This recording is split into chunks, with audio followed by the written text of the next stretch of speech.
नमस्कार मित्रों, नमस्कार आप सबको मेरा नमस्कार। मेरा नाम अश्विन वैद्य है। माला की तारीफ तो करते हैं सब, क्योंकि मोती सबको दिखाई देते हैं। लेकिन असल में तारीफ तो उस धागे की होनी चाहिए जिसने सबको जोड़कर रखा है। लेकिन असल में तारीफ तो उस धागे की होनी चाहिए जिसने सबको जोड़ के रखा है।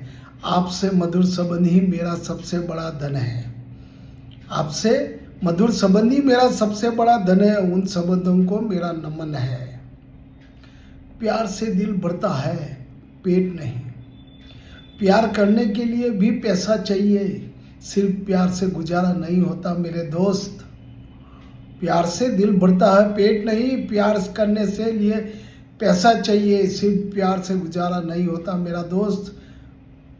परिवार की खुशियां मर्द की जेब पर निर्भर करती है, और आज के दौर में स्त्री जिस प्रेम की अपेक्षा पुरुष से करती है, वो प्रेम कोई बेरोजगार और निठल्ला पुरुष ही उसे कर सकता है। Thank you, thank you, thank you.